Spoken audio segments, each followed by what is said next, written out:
Never have I seen such a messy room. Wait, did I say that backwards? Hi friends. Today we're learning about inversion, a fancy way to flip a sentence for emphasis or drama. It sounds advanced, but it's not that scary. Let's break it down.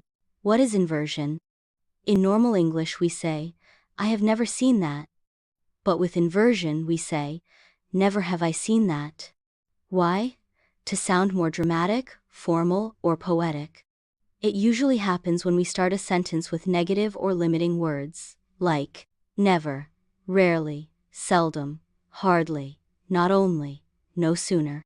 Basic rule: negative word, plus auxiliary verb, plus subject, plus main verb.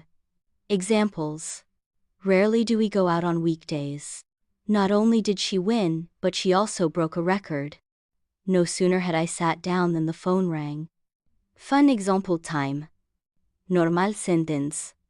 She had never eaten sushi before. Inversion. Never had she eaten sushi before. Normal sentence. I didn't realize how tall he was. Inversion. Little did I realize how tall he was. Inversion adds flair, formality, or drama. Comme mon mistake. Never I have seen that. Never have I seen that. Remember, auxiliary before subject. Quick quiz, finish the inversion. Never have I heard such a story. Not only did she sing, but she also danced. Rarely do we agree on movies. Well done, you're flipping English like a pro. So remember, inversion equals emphasis.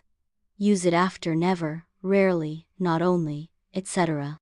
Switch the auxiliary and subject. Comment below using inversion. Try this. Never have I enjoyed grammar this much. And don't forget to like, share, and subscribe to my favorite English teacher. See you next time. Bye bye.